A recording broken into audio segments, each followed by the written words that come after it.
네, 갈라디아서 우리 2장 19절부터 다시 한 번 더 읽어 나가겠습니다.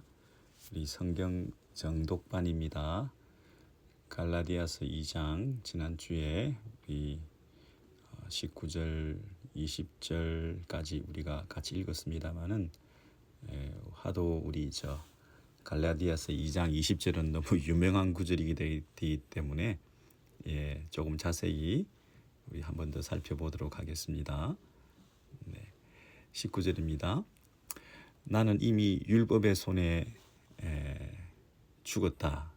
19절 내가 율법으로 말미암아 율법에 대하여 죽었나니 이는 하나님에 대하여 살려 함이라. 이것이 20절 그 중요한 말씀의 배경이 되는 거죠. 내가 율법으로 말미암아 율법에 대하여 죽었다.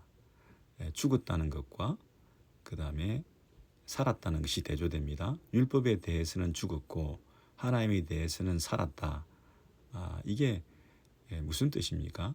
여기서 죽었다 하는 것이 어떤 의미일까요? 율법에 대해서 죽었다.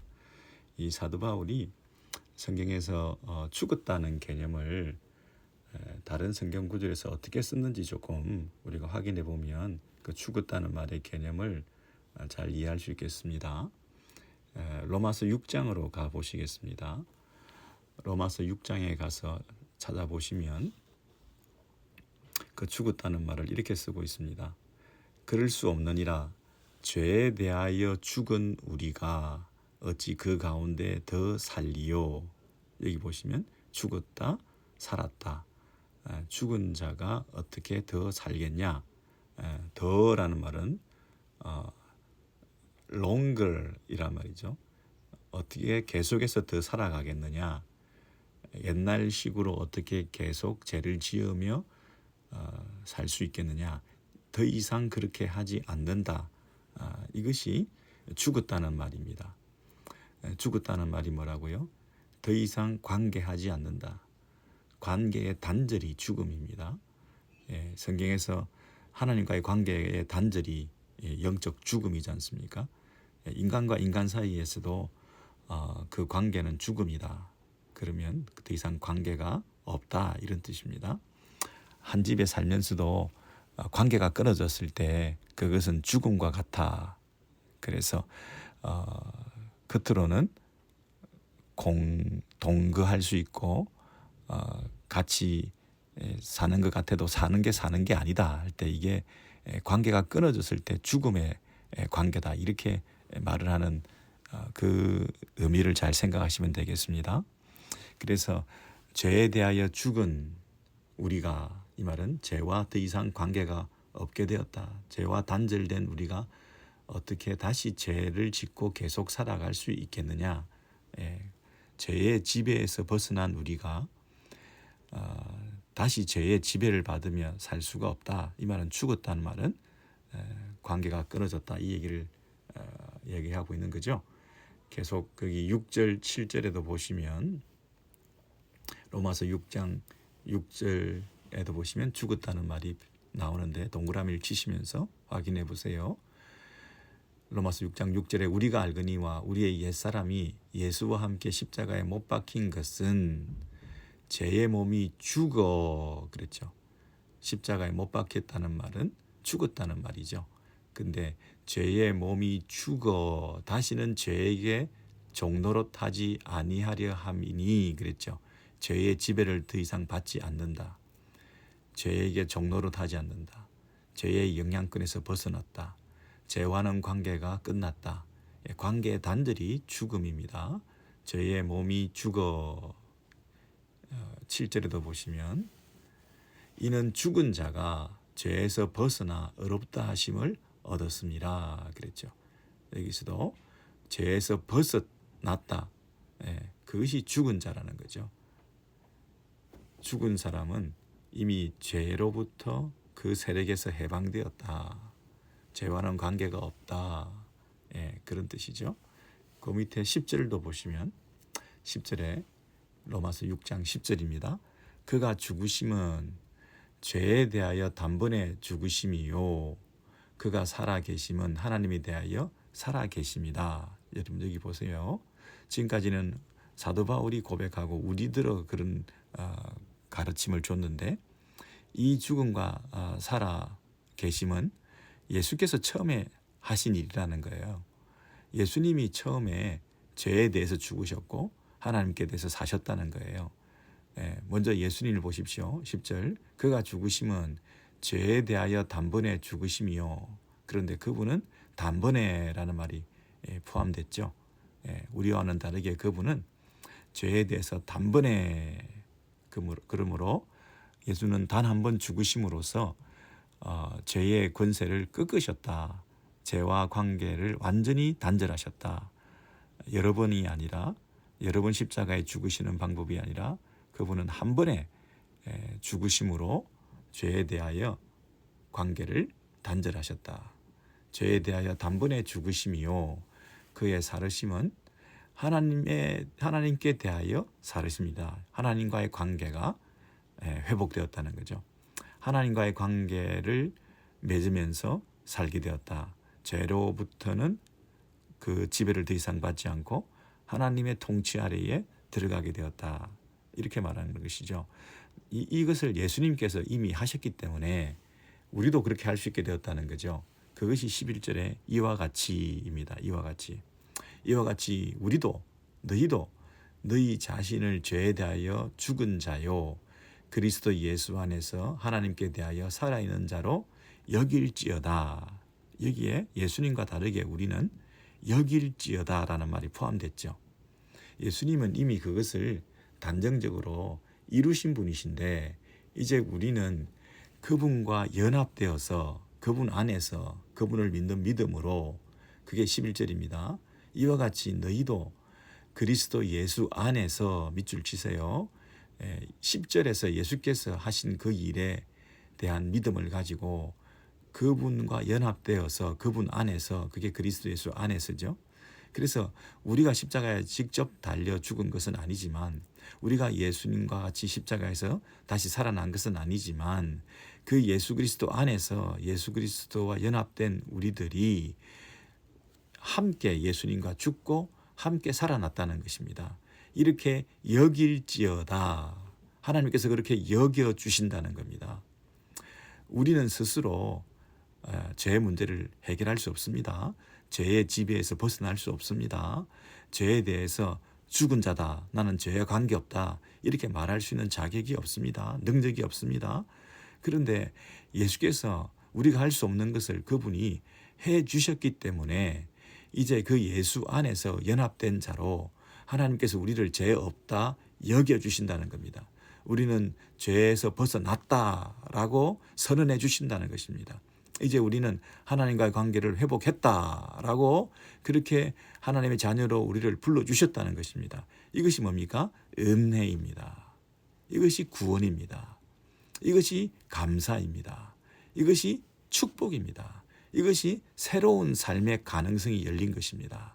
이것이 율법과 상관없이 살아갈 수 있는 길이 새롭게 모색되고 가능성이 열리고, 이제 우리 안에 있는 그 생명으로 말미암아 새로운 삶을 살아가는, 하나님을 향하여 이 영적인 더더미를 감각기관이 살아나서 그동안 죽었었던 거거든요. 나는 죽었는데, 그리고 예수 그리스도 안에서 새로운 생명을 얻어서 우리의 생명의 부유함을 향하여, 하나님과의 관계의 풍성함을 향하여 하나님께 온전히 순종하는 삶을 살아갈 수 있는 길이 비로소 열리게 되었다는 것입니다. 이게 설명할 수 없는, 이해할 수 없는 하나님의 은혜로 우리에게 주어졌다는 것입니다. 이것을 너희가 알아야 된다는 겁니다. 그것이 11절까지 6장에서 쭉 설명해 드렸는데, 로마서 7장으로 가서 한 번 더 확인해 보겠습니다. 7장 가면 하도 잘 못 알아들으니까 예를 들어서 설명합니다. 로마서 7장에 1절에 보시면, 형제들아 내가 법 아는 자들에게 말하노니, 법 아는 자들이 뭡니까? 율법을 아는 사람들, 율법으로 살아가는 사람들, 율법을 지켜서 거룩하고 의롭게 될 수 있다고 생각하는 사람들, 너희는 그 법이 사람이 살 동안만 그를 주관하는 줄 알지 못하느냐? 사람이 살아있는 동안 그를 주관한다. 율법이 사람을 주관한다. 그렇죠? 2절에 보시면 남편이 있는 여인이 그 남편 생전에는 살아있는 동안에는 법으로 그에게 매인바되나 만일 그 남편이 죽으면 그 남편의 법에서 벗어나느니라. 3절입니다. 그러므로 만일 그 남편 생전에 다른 남자에게 가면 음녀라. 그러나 만일 남편이 죽으면 그 법에서 자유롭게 되나니 다른 남자에게 갈지라도 음녀가 되지 아니하느니라. 3절, 4절, 7장 4절입니다. 그러므로 내 형제들아 너희도 그리스도의 몸으로 말미암아 율법에 대하여 죽임을 당하였으니 이는 다르니 곧 죽은 자 가운데서 살아나신 이에게 가서 우리가 하나님을 위하여 열매를 맺게 하려 함이라. 여러분 이 4절에도 보시면 율법에 대하여 죽었다. 그리고 하나님에 대하여 살았다. 하나님을 위하여 열매를 맺는다. 죽은 자 가운데서 살아나신 이에게 가서 우리가 하나님을 위하여 열매를 맺게 하려 함이라. 로마서 7장에 보시면 결혼 관계의 비유를 통해서 죽은 자와 살아난 자를 비교하고 있습니다. 사람이 죽으면 결혼을 했다 하더라도 음녀가 되지 않는다.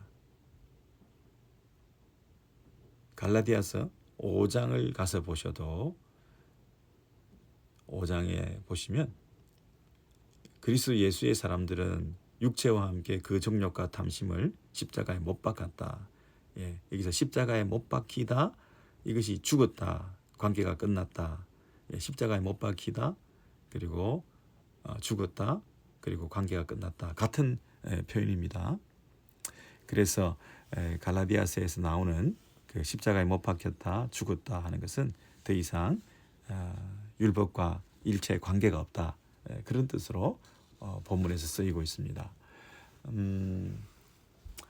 로마서 6장 한 번 더 살펴보시겠는데요. 로마서 6장 3절 4절 아까 읽지 않았죠? 아까 십자가에 못 박혔다. 그것이 세례를 받고 예수 그리스도와 연합했다 하는 것을 로마서 6장 3절 4절에서 이렇게 말하고 있습니다. 무릇 그리스도 예수와 합하여 세례를 받은 우리는 그의 죽으심과 합하여 세례를 받은 줄 알지 못하느냐. 4절입니다. 그러므로 우리가 그의 죽으심과 합하여 세례를 받음으로 그와 함께 장사되었나니 이는 아버지의 영광으로 말미암아 그리스도를 죽은 자 가운데서 살리심과 같이 우리로 또한 새 생명 가운데서 행하게 하려 함이라. 아까 쭉 우리가 살펴봤습니다. 우리가 예수와 함께 죽었다. 그죠? 그리고 예수와 함께 살리심을 얻었다. 그래서 이제는 더 이상 율법과 상관없이 예수와 함께 아버지의 영광을 위해서 새 생명 가운데 행하는 삶이 가능하게 되었다. 이것이 로마서 6장에 나와 있는 우리가 새로운 율법에 대해서 죽었다, 하나님께 대해서 살았다 하는 말의 총정리가 되었습니다. 그래서 우리 갈라디아서 아까 2장 19절로 다시 돌아와서 확인해 보겠습니다. 갈라디아서 2장 19절에 돌아와서 보시면 내가 율법으로 말미암아 율법에 대하여 죽었나니 이는 하나님에 대하여 살려 함이라 했을 때 우리가 쭉 로마서에 살펴본 대로 율법에 대하여 죽었다. 율법과는 상관이 없게 되었다. 왜요? 그리스도와 연합되었고 그리스도의 죽음에 우리가 함께 연합되어 그리스도 예수 안에서 그가 이루신 그 죽음의 의미가 내 것으로 하나님께서 여겨주신다고 하는 그래서 이제 하나님께 대하여 새로운 관계가 시작된 하나님과 함께 하나님을 향하여 하나님께서 다스리는 하나님의 지배하에 우리가 살게 된 새로운 삶이 가능하게 되었다. 네, 이것이 19절의 의미였죠. 자, 그렇다면 20절에 그 유명한 내가 그리스도와 함께 십자가에 못 박혔나니, 이제 그 20절의 의미를 우리가 잘 드러낼 수 있겠습니다. 그래서 내가 그리스도와 함께 십자가에 못 박혔나니, 이 20절은 십자가에 못 박혔다는 20절의 내용이 과거형으로, 내가 그리스도와 십자가에 못 박혔다, 이 과거형으로 우리가 해석하기 쉬운데 현재 완료형입니다. 내가 그리스도와 함께 십자가에 못 박혀 현재 있다. 현재 완료형으로. 현재 완료형이라는 것은 무엇인가요? 과거의 동작이 과거로 끝나버리면 과거형이지만 그 과거의 동작이 현재까지 그 영향을 미치고 있는, 동작이 지속되고 있는 상태. 십자가에 못 박혔다. 그러면 과거에 못 박힌 사건이지만 완료형으로, 현재 완료형으로 쓰면 십자가에 못 박힌 그 동작이 현재까지 영향을 미치고 있어서 나도 여전히 지금 십자가에 못 박힌 상태로 있는 상태, 현재에 여전히 내가 십자가에서 죽어 있는 상태, 십자가에 달려 있는 상태가 계속되고 있다는 거죠. 그래서 여전히 내가 지금 죽었다. 여전히 지금 현재 십자가에 못 박혀 있는 상태다. 그래서 이 현재형으로 이 20절을, 갈라디아서 2장 20절을 꼭 해석하셔야 됩니다. 예를 들어서 내가 책을 읽었다. I read the book. 과거에 책을 읽었다. 그렇지만 완료형으로 쓰면 책을 읽었던 그것이 현재에도 내게 지식으로 남아있는 거죠. 책을 읽어왔다. 책을 읽었던 것이 현재에도 영향을 미치고 있다. 내가 뭐를 배웠다. I learned it. 그것에 대해서 내가 배웠다. 그러면 그것이 과거형으로 끝났지만 내가 현재 완료형으로 쓰면 그 배웠던 것이 현재도 영향을 미치고 있다. 그러니까 지금 내가 여전히 배움의 상태에 있고 배운 그 지식을 내가 가지고 있다. 이게 완료형으로 쓰는 거잖아요. 그래서 십자가에 못 박혀 있다. 십자가에 못 박혀 여전히 죽어 있는 상태에 내가 현재 있다. 그게 현재 완료형입니다. 그러므로 우리 신자의 정체성은 항상 내가 십자가에 못 박혀 현재 있다. 그것을 늘 기억하셔야 됩니다. 이 십자가에 못 박다, 십자가에 못 박히다라는 그 동사가 있습니다. 스타우로라는 그 십자가에 못 박힌 동사의 헬라어 표현인데요.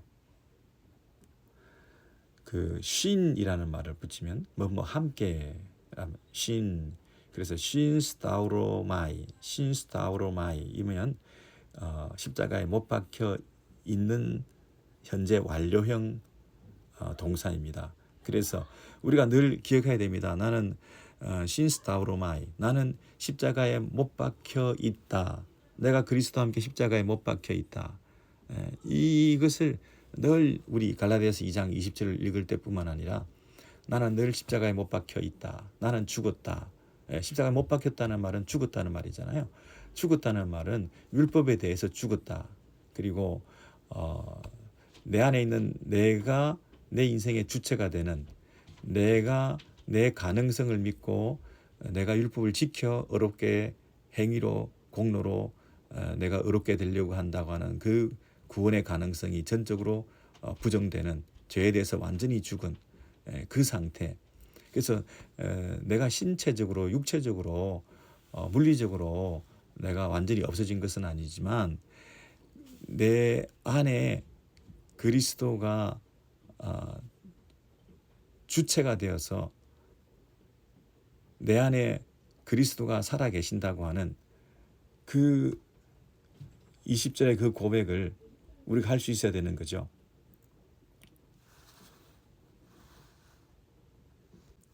네, 그러니까 그런 적 이제는 내가 사는 것이 아니요. 내가 사는 것이 아니다. 이제 살고 있는 것은 내가 아니다. 나는 더 이상 이제 살아있지 않다. 율법 아래 살아가던 나는 더 이상 존재하지 않는다. 나 자신이 죽어버렸죠. 내가 죽어버렸기 때문에 내 인생의 주체는, 내 삶의 주체는 더 이상 내가 아니다.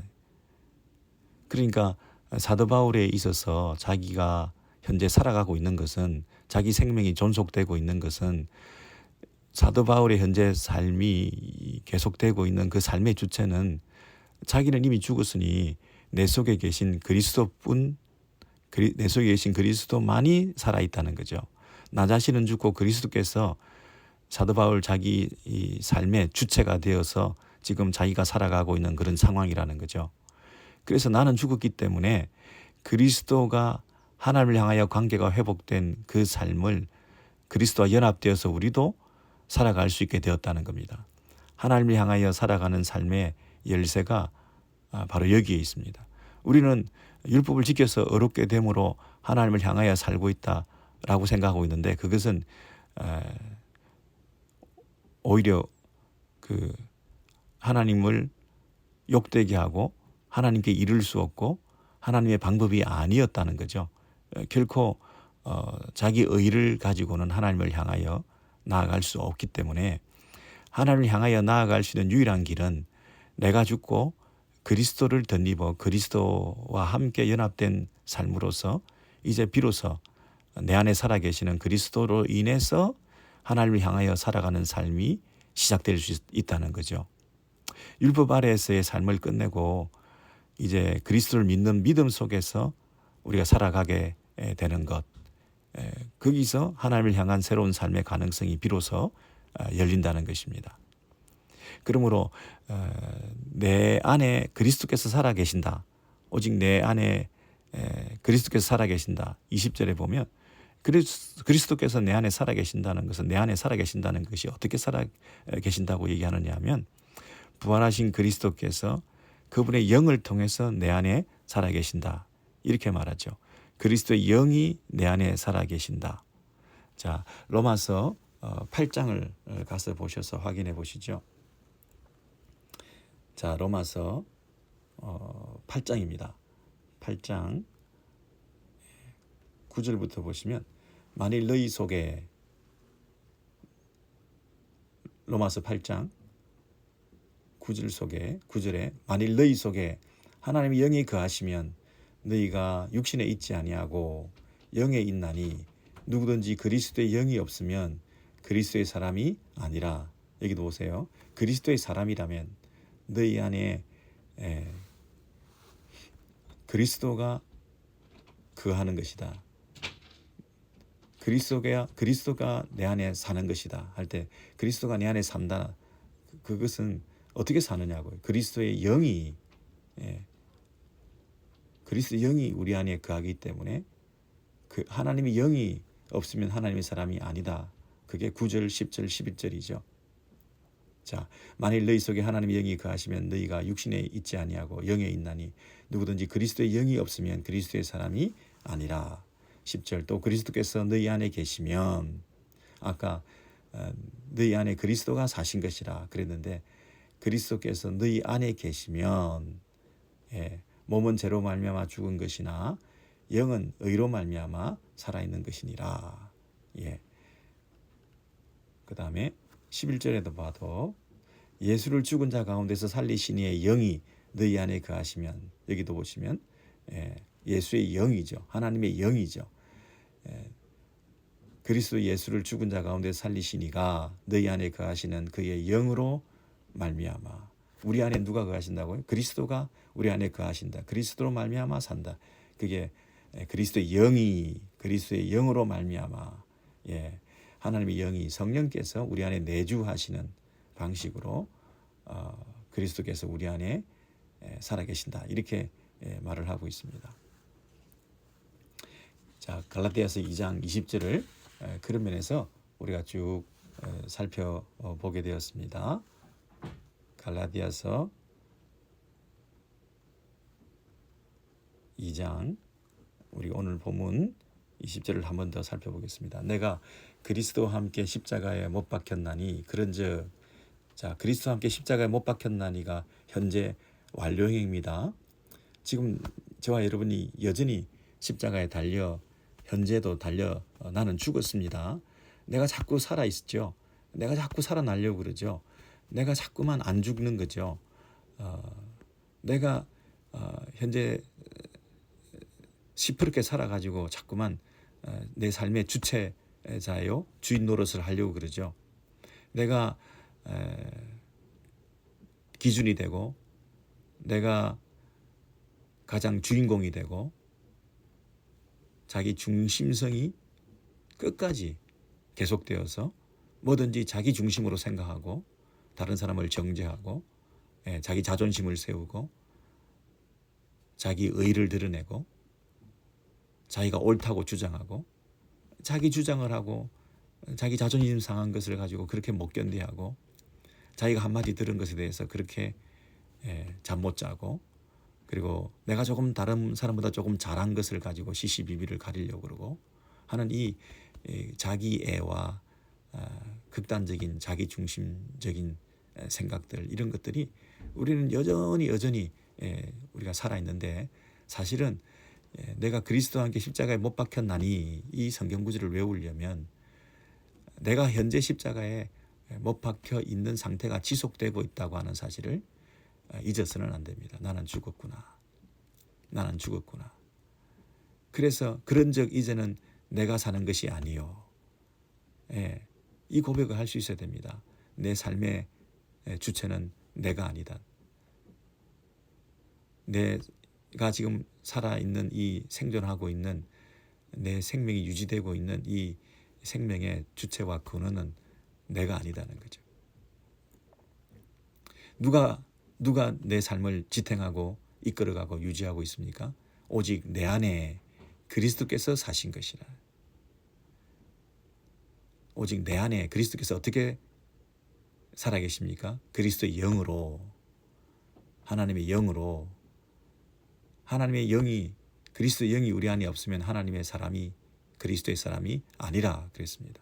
우리가 정말 그리스도의 사람이라면, 우리가 정말 크리스찬이라고 한다면, 우리가 정말 신자라고 한다면 내 안에 하나님의 영이 내 안에 있습니다. 그리스도의 영이 있습니다. 그리스도의 영이 내 안에 살아계신다, 내주하고 계신다 하는 것은 나는 죽었다라는 뜻이죠. 나는 이미 십자가에 못 박혔다. 그래서 이제 내 안에 사는 것은 그리스도의 영이 내 안에 살아계시는 것이고 내가 현재 육체적으로 껍데기밖에 아닌 내 생명이라고 하는 살아있다라고 하는 소위 내가 살아있다라고 하는 것은 이제 내가 육체 가운데 사는 것은 나를 사랑하사 나를 위하여 자기 자신을 버리신 하나님의 아들을 믿는 믿음 안에서 사는 것이라. 이제 율법의 의를 통하여 내가 그 의를 드러내는 방식으로 살아가는 삶을 청산하고 관계가 없어지고 율법을 끊어내고 율법과 관계없고 자기 의의 추구 방식이 아니라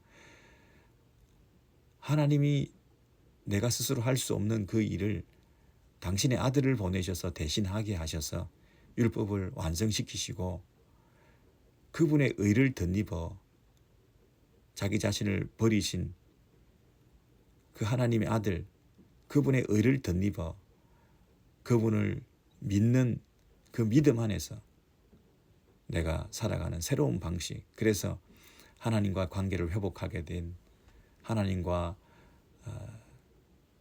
끊어졌던 관계가 다시 이어지게 된 그 예수 그리스도 안에서 살아가는 새로운 삶. 이것이 우리에게 가능하게 되었다는 거죠. 여러분, 그 1인칭이 이렇게 반복되고 있는 것에 대해서 한번 생각해 보셨습니까? 사도 바울이 우리가 이런 1인칭 복수를 많이 썼습니다. 너희가 2인칭 복수를 많이 썼습니다. 그래서 그들을 설득하고 또 그들에게 교훈을 주기 위해서 많이 썼는데요. 지금 여기 보면 1인칭 단수입니다. 내가 그렇게 말하고 있습니다. 지금 사도 바울이 1인칭 단수로 내가 그리스도와 함께 십자가에 못 박혔다. 이제 내가 사는 게 아니다. 내 안에 그리스도께서 사시는 것이다. 내가 육체 가운데 사는 것은 나를 사랑하사 나를 위하여 자기 자신을 버리신 하나님의 아들을 믿는 믿음 안에서 내가 사는 거다. 이렇게 1인칭 단수로 이렇게 표현하는 이유가 뭐겠습니까? 자신의 사도권을 주장하기 위해서, 자신의 사도직을 변호하기 위해서, 자기의 입장을 증명하기 위해서 그랬을 수도 있겠죠. 그러나 제가 생각하기에는 사도 바울이 이 핵심적인 복음, 이 복음이 먼저 사도 바울 자신을 통해서 역사하고 있다는 것, 실제로 나에게 그런 일이 일어나고 있다는 것, 내가 십자가에 못 박혔다는 사실을 내가 직접 체험하고 경험하고 누리고 그 복음의 영광 가운데 들어가서 그 복음이 주는 힘과 지혜와 능력을 덧입고 자기가 실제로 그렇게 살아가고 있다는 것, 이 사도 바울이야말로 율법의 전문가 아닙니까? 그리고 율법의 의를 이루기 위해서 가말리엘의 문화에서 율법의 전문가로서 랍비로서 그리고 그 열심을 내어서 그것이 자기의 의가 되고 하나님 앞에서 공로가 되어서 그것이 하나님을 기쁘시게 하고 하나님과 관계를 계속 이어갈 수 있다고 하는 그런 율법의 전도사였지 않습니까? 근데 이 사람이 이제 나는 율법과 상관없게 됐다고 얘기하는 거죠. 새로운 삶의 방식이 있다는 거죠. 이것이 진짜 생명을 얻는 길이다. 이것이 진짜 하나님과의 관계가 회복되어서 영생의 길로 가게 되는 유일한 길이다.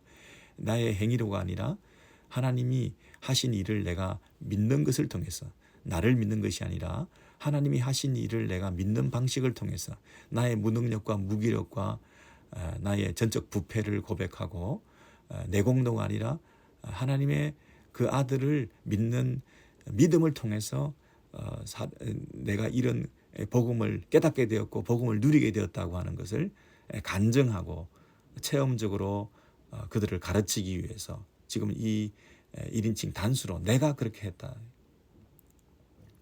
복음이 자신의 삶을 통해서 실제로 역사하고 있다는 것을 실증하지 못하면 자기가 전하는 복음이라고 하는 것은 공허한 메아리가 될 것 아니겠습니까? 그러므로 이 복음이 실제로 나에게 작동하고 있고 이 복음을 누리고 있다 하는 것을 알려주기 위해서 내가라는 이 단수형으로 간증적으로 이 복음을 소개하고 있는 그 사도 바울의 심정을 알겠습니까? 그 말은 뭐냐면 내가 하는 말은 내가 이 복음의 이 능력 가운데 거한다. 그 말은 베드로를 향한 어떤 면에서 선언일 수도 있습니다. 베드로 너는 그 복음의 이 능력을 모르고 누리지 못하고 그 율법을 중요하게 생각하는 율법의 행위로 구원받겠다고 하는 그 사람들의 틈바구니에서 눈치를 보면서 이 복음을 실정하지 못하고 복음의 능력을 증시해내 보이지 못하고 복음의 그 파워를 네 안에서 충만히 누림을 통해서 그 외에 복음 외에 믿음으로 구원을 받는 의로워지는 이 방식 외에 다른 방식을 타파해내지 못하고 눈치를 보면서 예루살렘에서 내려온 율법을 중요하게 생각하는 사람들 이 자신에 대해서 어떻게 얘기할까 그것이 두려워가지고 이중적인 태도를 보였던 그런 너하고는 다르다 이렇게 말할 수 있는 거죠. 그것을 이 복음을 진짜 누린다면 그렇게 할 수 없다는 거죠. 갈라디아 교회 사람들도 마찬가지죠. 갈라디아 교회 사람들이 다시 복음에서부터 멀어져 가지고 사도 바울이 가르쳤던 그 복음에서 이탈되어서 다시 율법의 행위를 중요시하고 할례를 행해야 된다 그러고 식탁 규정을 지켜야 된다 그러고 율법의 그 규례들을 절기들을 지킴을 통해서 구원을 받을 수 있다 그러고 예수를 믿는 것만 가지고 되지 않고 믿음 플러스 알파를 행위를 해야 된다고 얘기하고 있는 그들에게 내가 지금 예수를 믿음으로 말미암아 그리스도와 함께 십자가에 못 박혔다. 그 모든 것을 새로운 삶을 살게 되었다고 하는 이 새로운 삶의 방식과 예수와 연합되어서 죽은 자가 되고 다시 살아난 자가 되어서 이 새 생명, 예수의 영, 부활의 영, 새 생명의 영을 내 안에 누림을 통해서 내가 하나님과 관계를 시작하게 된 이 생명이 영원한 생명이고 하나님 주시는 생명이고 이것이 구원을 받은 자가 누리는 천국의 삶이라고 하는 것을 그들에게 나타내 보일 때 그 갈라디아 교인들이나 그 애매모호한 태도를 취하는 그런 어중간한 이미 허물어 버린 것을 새로 세우려고 하는 그들을 향해서 단호한 태도를 취하고 있는 제일 좋은 특효약이 되는 이런 간정, 1인칭 단수로서 내게 있는 이것을 너희들에게도 전해 주기를 원한다. 너희들도 이것을 얻기를 원한다. 하나님의 아들을 믿는 믿음, 나를 위해서 자기 몸을 버리신 하나님의 아들, 하나님의 아들이신데 어떻게 나 한 사람을 위해서 1인칭 단수인 나 한 사람을 위하여 하나님의 아들이신 그분이 이 땅에 오셔서 첫 번째 크리스마스에 그분이 성육신 하셔서 고기 덩어리로 육체 덩어리로 몸뚱아리로 인카네이션 하셔가지고 나를 위하여 그분이 피 흘리시고 죽으시는 방식으로 몸을 버리신 자기 몸을 버리신 그 하나님의 아들 그분이 나를 위해서 그렇게 하셨다는 그 사실을 내가 안다면 그것이 나를 향한 사랑이었다. 나를 사랑하사 나를 위하여 자기 몸을 버리신 하나님의 아들을 믿는 믿음으로 내가 산다고 한다면 그 말이죠. 1인칭 단수 나를 위해서 나를 사랑하사 그렇다고 한다면 하나님의 아들이 이 땅에 오셔서 나를 위해서 죽으셨다고 하는 그 십자가의 그 죽음을 생각해서 율법을 끊어내시고 하나님과의 관계를 회복하신 그 예수 그리스도의 그 복음에 대한 이해가 있다고 한다면 우리가 어떻게 다시 옛날로 돌아갈 수 있겠냐? 어떻게 내가 다시 죄 가운데 다시 거할 수 있겠냐? 예? 그것이 21절입니다. 내가 하나님의 은혜를 패하지 아니하노니 하나님께서 이 은혜를 베푸셨는데 이 사랑을 베푸셨는데 이 말할 수 없는 용서와 사랑으로 우리와 함께 해주셔서 우리를 구원해 주셨는데 이것이 하나님의 은혜라는 거죠. 우리가 구원을 얻는 방식이 아니라 그분의 은혜로 우리가 구원받게 된 이 하나님의 방법을 우리가 어떻게 패할 수 있겠냐. 예? 만일 어렵게 되는 것이 율법으로 말미암는다고 한다면 그리스도께서 헛되이 죽으셨느니라. 여기서 분명히 말씀하시죠. 만약에 그렇게 된다면 만일 어렵다 하심이 율법으로 가능하다고 한다면 그리스도의 죽음은 무의미한 것이라는 거죠. 은혜로 주시기 위해서 예수께서 죽으셨는데 우리가 율법을 이루어서 어렵게 된다고 한다면 그분은 왜 와서 죽었냐는 거죠. 그분이 죽으실 필요가 없었던 거죠. 그분은 헛되이 죽으신 거죠.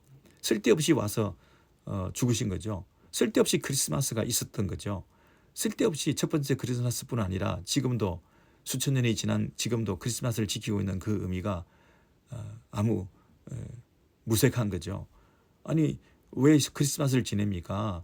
그분이 은혜로 주신 방식으로만 구원을 받는 길이 이 길이 아니라고 한다면 우리가 율법을 지켜서 어렵게 되는 방식이 있다고 한다면 그 방식으로 우리가 어렵게 되는데 예수님이 오실 필요도 없던 것이고 그분이 성육신 하시고 이 땅에 처음 오셔서 어린아이로 인간의 몸으로 오셔서 우리를 위해서 대신 죽으시는 그 십자가의 사건은 쓸데없는 짓을 의미 없이 한 거 아닙니까? 우리 신자들의 구원이라고 하는 것은 그리스도의 죽음과 부활을 통해서 하나님께서 우리에게 은혜로 주어진 사건이라는 거죠. 그것 외에 다른 방법이 없다는 거죠.